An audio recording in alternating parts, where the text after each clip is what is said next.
उसका नाम है वर्ण। उसका नाम क्या है? उसका नाम वर्ण है। और ये बातें हम वर्ण से स्टार्ट करेंगे।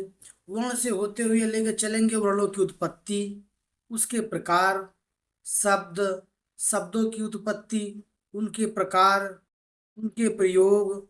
उसके बाद हम बात करेंगे थोड़ी सी वाक्यों के बारे में। वाक्यों के बारे में बात करने के बाद हम बात करेंगे भाषा, भाषा की उत्पत्ति, भाषा के प्रयोग, भाषा के प्रकार के बारे में हम यहाँ पे बात करने वाले हैं। तो फिलहाल हम जिस टॉपिक के बारे में बात करने वाले हैं उस टॉपिक का नाम है वर्ण। क्या नाम है? वर्ण। उस टॉपिक का नाम है वर्ण, और ये बहुत छोटी सी टॉपिक है, इससे कोई बात नहीं है। चलिए हम सबसे पहले वर्ण के बारे में बात करते हैं। सबसे पहले वर्ण के बारे में बात करते हैं यहाँ पे। तो चलिए हम बात करते हैं वर्ण होता क्या है। वर्ण कहते किसे हैं? अगर बात किया जाए तो वर्ण की परिभाषा कर दे, अच्छा ध्यान से देखिएगा। वर्ण होता क्या है? तो वर्ण एक इकाई होती है। वर्ण क्या होती है? वर्ण एक इकाई होती है। किसकी इकाई होती है? भाषा की। किसकी? भाषा की।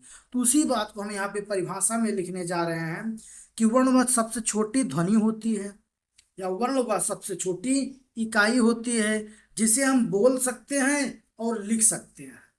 जरूरी नहीं है कि हम इसको बोल सकें, नहीं, सबसे ज्यादा जरूरी है कि हम इसे लिख भी सकें।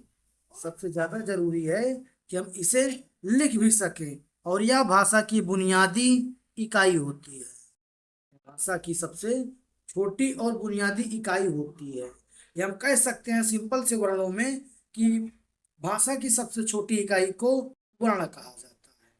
भाषा की सबसे छोटी इकाई को वर्ण कहा जाता है। अगर हम यहाँ पे बात करें हिंदी भाषा में वर्णों के प्रकार के बारे में, इसके बारे में बात करें, हिंदी भाषा में वर्णों के प्रकार के बारे में बात करें, तो यहाँ पे देखा जाए तो वर्ण दो प्रकार के होते हैं। वर्ण कितने प्रकार के होते हैं? वर्ण दो प्रकार के होते हैं। जो पहला होता है उसे कहा जाता है स्वर। उसे कहा जाता है स्वर। और जो दूसरा होता है उसे कहा जाता है व्यंजन। उसे क्या कहा जाता है? उसे कहा जाता है व्यंजन। तो हम इस भाषा में किसकी किसके बारे में बात करेंगे? यहाँ पे हमने बात किया हुआ है वर्ण, वर्णों की परिभाषा, वर्णों की परिभाषा, वर्णों के प्रकार। वर्णों के प्रकार में देखा जाए तो हमने दो प्रकार पढ़ा हुआ है, एक स्वर, दूसरा व्यंजन। तो सबसे पहले हम यहाँ पे देखेंगे कि अगर स्वरों के प्रकार के बारे में हमने पढ़ा हुआ है तो ये स्वर होते क्या हैं। ये स्वर होते क्या हैं? तो स्वरों की परिभाषा भी बात कर लेते हैं कि स्वर वे ध्वनियां होती हैं या स्वर स्वर वे वर्ण होते हैं। स्वर वे ध्वनियां होती हैं या स्वर वे वर्ण होते हैं बिना किसी दूसरे वर्ण की सहायता से हम बोल सके या उच्चारित कर सके। कहने का अर्थ यह होता है कि हिंदी भाषा के जिस वर्णों को हम बिना किसी दूसरे वर्ण की सहायता से बोलते हैं उसे स्वर कहा जाता है। अगर यहाँ पे स्वरों के बारे में बात किया जाए तो हिंदी भाषा में जो स्वर होते हैं वो 13 होते हैं, लेकिन अगर मूल रूप से बोला जाए तो 11 होते हैं। मूल रूप से कितने होंगे? 11। कुल कितने होते हैं? 13। देखिए कौन कौन से, जैसे हरस आ, दीर्घ आ, हरस ई, दीर्घ ई, हरस उ, दीर्घ उ, री, ए, ऐ, ओ, आओ। अगर हम यहाँ पे बात 11 मूल स्वरों के बारे में बात करेंगे तो केवल और केवल अव तक की बात करें। कहाँ तक की बात करेंगे? केवल और केवल अव तक के बारे में बात करेंगे। अन्न और आह, अन्न को जिनमें से अनुस्वार और आह को विसर्ग के रूप में हम यहाँ पे समझते हैं। उसके बारे में हम अगले ओर चलते हैं। हमारा अगला पॉइंट देखने को मिलेगा। अगला पॉइंट हमारा हो जाएगा व्यंजन। अगला पॉइंट हमारा हो जाएगा व्यंजन, कि व्यंजन कहते किसे हैं। तो याद रखिएगा, अगर व्यंजन के बारे में जब भी बात किया जाए, ये भी तो होते एक प्रकार के ध्वनियां ही होती हैं, ये भी तो एक प्रकार के वर्ण ही होते हैं। तो अंतर क्या होता है कि स्वर और व्यंजन हो जाता है। तो याद रखिएगा, जिनमें किसी की सहायता लेनी पड़े उसे व्यंजन कहा जाता है। उसे क्या कहा जाएगा? व्यंजन। जिनमें किसी सहायता ना लेनी पड़े उसे स्वर कहा जाता है। उसे क्या कहा जाता है? स्वर कहा जाता है। तो हम कह सकते हैं कि हिंदी भाषा की वे ध्वनियां जिनका उच्चारण किसी दूसरे वर्ण की सहायता से होता हो, या जिनके बोलते समय हमें स्वरों की जरूरत होती है, उसे हम व्यंजन कहते हैं। उसे हम व्यंजन कहते हैं। अगर हिंदी भाषा में व्यंजनों की बात किया जाए तो इनकी संख्या 33 बताई गई है। कौन कौन से हैं? का, खा, गा, घा, अंगा, चा, छा, जा, झा, इया, टा, ठा, डा, ढा, अड़ा, ता, था, दा, धा, ना, पा, फा, बा, भा, मा, या, रा, ला, वा, सा, शा, सा, हा। क्लियर? और यहाँ पे हा के बाद भी होते हैं। जैसे हा के बाद हम बात करेंगे, यहाँ पे देखने को मिलेगा छ, त्रिय वाला छ। उसके बाद मिलता है त्रा। उसके बाद मिलता है ज्ञा। लेकिन ये होते क्या हैं? ये व्यंजन तो होते हैं, लेकिन ये मिश्रित व्यंजन होते हैं। क्यों? क्योंकि इनमें दो दो वर्ण, दो दो व्यंजनों के संयोग से बनते हैं। कैसे? ये दो व्यंजनों के संयोग से बने हुए होते हैं। जैसे इसके लिए हमें क्या चाहिए? का। इसके लिए हमें क्या चाहिए? इसके लिए हमें चाहिए का के साथ क्या मिलेगा? सा, तब बनेगा छत। त्रा की बात करूं तो इसमें हमें ता मिलता है, उसके बाद रा मिलता है। क्लियर? ता मिलता है और रा मिलता है। अगर मैं ज्ञा के बारे में बात करूं, किसके बारे में बात करूं? ज्ञा के बारे में बात करूं तो यहाँ पे आपको जा और जा के साथ इया देखने को मिलेगा। जा के साथ क्या देखने को मिलेगा? जा के साथ हमें इया देखने को मिल जाएगा। तो हमारा बन जाता है ज्ञा। अब इसके आगे की ओर हम चलते हैं, इसके अगले पॉइंट्स की ओर। कुछ और भी चिन्ह होते हैं। जैसे अन्य चिन्हों में देखा जाए तो जो अन्न की मात्रा होती है उसे हम यहाँ पे अनुस्वार करते हैं। उसके बाद जो चंद्र की होती है उसे हम अनुनासिक कहते हैं। आह की मात्रा को विसर्ग कहते हैं। आह की मात्रा को विसर्ग कहते हैं। उसके बाद हमारा अगला पॉइंट्स आता है, चंद्र बिंदु का आता है। किसका आता है? चंद्र बिंदु का आता है। क्लियर? अब इसके बारे में और आगे हम चलते हैं। हमारा और अगला पॉइंट देखने को मिलता है शब्द। अगला पॉइंट क्या देखने को मिलेगा? अगला पॉइंट हमें देखने को मिल जाता है शब्द। क्या मिलता है? शब्द मिलता है। अगर मैं यहाँ पे शब्दों के बारे में बात करूँ, इसके बारे में बात करूँ, शब्द के बारे में बात करूँ, शब्द होते क्या हैं, तो ध्यान से देखिएगा। जब हम वर्णों को आपस में जोड़ते हैं, किसको जोड़ते हैं जी? जब हम वर्णों को आपस में जोड़ते हैं, ये हमारा वर्ण हुआ, ये भी हमारा वर्ण हुआ। क्लियर? जब वर्णों को आपस में जोड़ा जाता है तो शब्द का निर्माण होता है। इसका निर्माण होता है, शब्द का निर्माण होता है। तो हम परिभाषा के रूप में कह सकते हैं कि सार्थक वर्णों के समूह को शब्द कहते हैं। क्या कहते हैं जी? सार्थक वर्णों के समूह को शब्द कहते हैं। या जब वर्ण एक निश्चित क्रम में लिखा जाए और उसका कोई न कोई एक अर्थ हो तो उसे शब्द कहा जाता है। क्या कहा जाता है? शब्द कहा जाता है। अब शब्दों के बारे में आगे भी हम बात करेंगे, फिलहाल कुछ एग्जाम्पल के बारे में बात करते हैं। यहाँ पे ऐसे एग्जाम्पल हम लिए हुए हैं, ऐसे उदाहरण लिए हुए हैं जिनका कोई ना कोई अर्थ होता है। जैसे यहाँ पे दिया हुआ है राम, घर, पानी, विद्यालय। क्लियर? तो इन सब का कोई ना कोई हमें अर्थ देखने को मिल रहा है। अगर शब्दों के प्रकार के बारे में बात किया जाए तो शब्द के प्रकार भी कई होते हैं। जैसे कि सर्वनाम। सर्वनाम क्या होते हैं? सर्वनाम ऐसे शब्द होते हैं जो किसी व्यक्ति, वस्तु, स्थान के नाम जो होता है उस नाम की जगह पे प्रयोग किया जाता है। जैसे हमारा नाम दिया हुआ है श्याम, हमारा नाम दिया हुआ है रोहित, तो मैं अपने लिए मैं का प्रयोग करूंगा। आपका नाम है अनुभव, आपका नाम है शिवम। आप, अगर आप हमारे सामने होंगे तो मैं बात करूंगा आपके लिए कि आप तुम हो। किसी तीसरे के लिए वाह, ये, ऐसे शब्दों का हम प्रयोग करेंगे तो ये शब्द हमारे सभी के सभी क्या हो जाएंगे, सर्वनाम।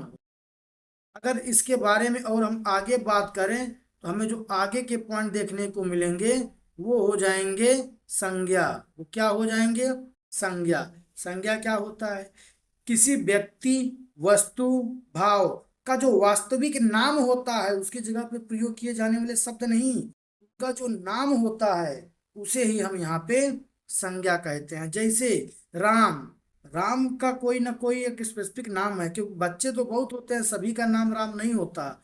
जगह का नाम है दिल्ली, किसी वस्तु का नाम है किताब। मन में उठने वाले भाव तो बहुत होते हैं, लेकिन उस भाव में से एक ऐसा भाव होता है जो खुशी होती है, उल्लास होता है, वो भी हमारा संज्ञा हो जाता है। अगर इसके आगे की ओर हम बात करें, आगे हमें देखने को मिलता है विशेषण। क्या मिलता है, विशेषण। अच्छा, विशेषण होता क्या है, विशेषता बताने वाले शब्दों को विशेषण कहा जाता है। अब ये विशेषण होता किसका है, तो विशेषण जिसका बताया जाता है उसे विशेष कहा जाता है। उसे क्या कहा जाता है, विशेष। तो कहने का अर्थ ये हुआ कि विशेषण के पॉइंट में हम विशेषण और विशेष दोनों को पढ़े हुए हैं। किसको, पहला हो जाएगा हमारा विशेषण, पहला हो जाएगा हमारा विशेषण, और दूसरा क्या होता है, वो हमारा है विशेष। वो हमारा क्या है, वो हमारा पॉइंट है विशेष। विशेष से क्या होते हैं, संज्ञा सर्वनाम कुछ भी हो सकता है। विशेषण क्या होता है, जो विशेषता बतलाता है। जैसे लाल गाय, तो गाय क्या है, विशेष है, क्योंकि विशेषता किसकी बताई जा रही है, गाय की। लेकिन गाय है कैसी, तो लाल है, तो लाल तो विशेषता बता रहा है ना, तो विशेषण हो जाएगा। जैसे दे दिया जाए कि राम गोरा है, राम गोरा कौन है, गोरा तो विशेषता हुई ना जी, गोरा काला कुछ भी हो सकता है। तो राम क्या हुआ, राम की विशेषता बताई जा रही है, तो राम हो जाएगा विशेष, और उसकी विशेषता बताई जा रही है कि वह गोरा है, तो अब विशेषण हो जाएगा। ऐसे है जैसे बड़ा हाथी, सुंदर लड़की, इन शब्दों में भी यहाँ पे कुछ बातें दी जाती है। जैसे अगला पॉइंट हमारा जो देखने को मिलेगा उसे कहा जाता है क्रिया। उसे क्या कहा जाता है, क्रिया। अब क्रिया क्या होता है, तो जो किसी कार्य को दर्शाए, जो किसी कार्य को दर्शाए, जैसे खाना, बोलना, जाना, उठना, बैठना, नहाना, धोना, ये सब हमारे क्या है, क्रिया। या सिंपल से अगर शब्दों में मैं बात करूं, सिंपल से वाक्य के ओर से अगर मैं बात करूं, तो हम क्रिया उसे भी कह सकते हैं जिन शब्दों के अंत में, जिन शब्दों के अंत में बड़ा ना देखने को मिल जाए, बड़ा ना देखने को मिल जाए। जैसे जाना, जैसे जाना, इसके अंत में भी देखा जाए तो बड़ा ना हुआ है। बोलना, उठना, बैठना, सभी क्रिया शब्दों के अंत में देखेंगे तो आपको बड़ा ना दिखाई दे जाता है। उसके बाद हमारा आता है क्रिया विशेषण। उसके बाद हमारा अगला पॉइंट क्या हो जाएगा, क्रिया विशेषण। अब ये क्रिया विशेषण क्या होता है, तो जरा इसको समझ लीजिएगा, जरा इसको समझ लीजिएगा। विशेषण विशेषता बताने वाले शब्दों को, विशेषता बताने वाले शब्दों को तो हम यहाँ पे कहते हैं कि वह विशेषण है। लेकिन संज्ञा सर्वनाम की विशेषता नहीं जी, यहाँ पे जो क्रिया की विशेषता बताए, किसकी विशेषता बताए, क्रिया की विशेषता बताए, क्रिया की विशेषता बताने वाले शब्दों को हम यहाँ पे क्रिया विशेषण कहेंगे। क्या कहेंगे, क्रिया विशेषण कहेंगे। ठीक है, जैसे क्रिया क्या हमने बताया था, क्रिया मैं यहाँ पे आप लोगों को बताया हुआ था कि क्रिया हमारा हो जाएगा जैसे उठना।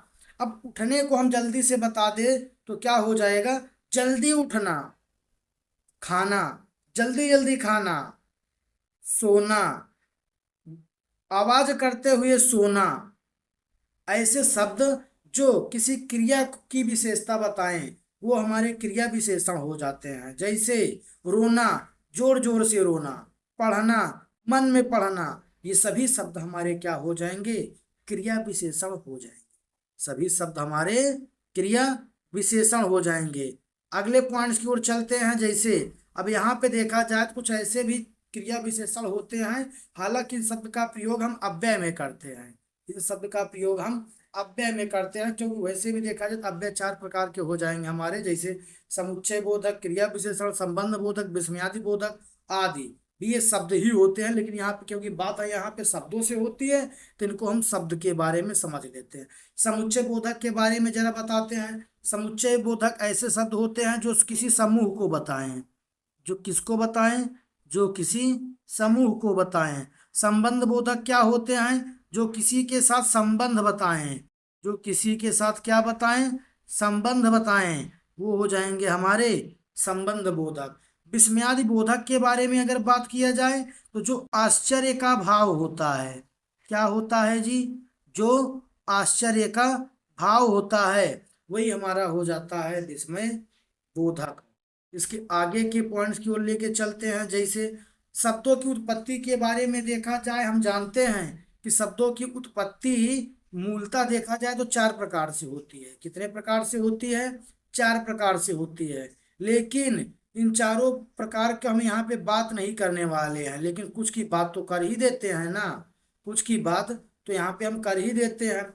जैसे होता है उत्पत्ति के आधार पर, बनावट के आधार पर, रचना के आधार पर, अर्थ के आधार पर, प्रयोग के आधार पर। तो ऐसे ही यहाँ पे दिया हुआ उत्पत्ति के आधार पर। किसके आधार पे दिया हुआ है? उत्पत्ति के आधार पर। अगर उत्पत्ति के आधार पे देखा जाए तो शब्द कितने प्रकार के होते हैं, तो उत्पत्ति के आधार पे भी देखा जाए शब्दों की प्रकार के बारे में यहाँ पे बात करूं तो चार हो जाएंगे। कितने हो जाएंगे जी? चार प्रकार के हो जाते हैं। पहला होता है तत्सम। तत्सम क्या होता है?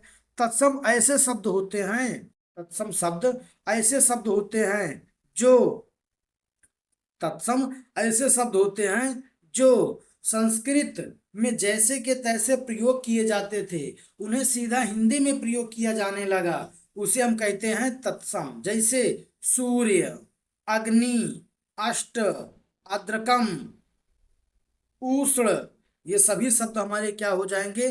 तत्सम। इसके आगे की बात करूं, वहां पे हो जाएगा तद्भव। तद्भव क्या होगा? जो ज्यों के त्यों नहीं लिए गए, जिसमें कुछ परिवर्तन करके ले लिया गया संस्कृत के, क्योंकि हम जानते हैं हिंदी भाषा की आदि जननी संस्कृत भाषा होती है। लेकिन अब संस्कृत भाषा, क्योंकि वैसे भी देखा जाए तो बहुत कठिन भाषा होती है संस्कृत, तो उसे सरल भाषा में लाने के लिए कुछ शब्दों में परिवर्तन कर दिया गया। तो जिसमें परिवर्तन कर दिया गया वही हो गया हमारा तद्भव। जैसे तत्सम हो जाता है सूर्य, तो उसका तद्भव हो जाएगा सूरज। अग्नि, आग, आग हमारा क्या हो जाएगा? तद्भव। अश्व, अश्व का घोड़ा। उष्ण, उष्ण का हो जाएगा उष्ट का ऊंट। ऐसे कुछ और शब्द हमारे देखने को मिल जाते हैं, जैसे देशज। क्या मिल जाते हैं? देशज। अब देशज शब्द क्या होते हैं? तो जो किसी देश में रहने वाले लोगों के द्वारा प्रचलित में आ जाए, जैसे काका, चूल्हा, लोटा, थाली, ये सभी शब्द हमारे क्या हो जाएंगे? देशज। तो कुछ ऐसे भी शब्द होते हैं कि जो किसी दूर देश से आने वाले लोग उन शब्दों का प्रचलन हमारे यहाँ कर देते हैं। अब दूर देश से आने वाले लोगों को विदेशी कहा जाता है, तो उनके द्वारा लाए गए शब्दों को हम विदेशी शब्द, विदेशज शब्द के नाम से जानते हैं। किसके नाम से जानते हैं? विदेशज शब्द के नाम से जानते हैं। जैसे स्कूल, ऑफिस, स्टेशन इत्यादि, जैसे क्लर्क, ये सभी शब्द हमारे क्या हो जाते हैं? ये सभी शब्द हमारे विदेशज हो जाते हैं।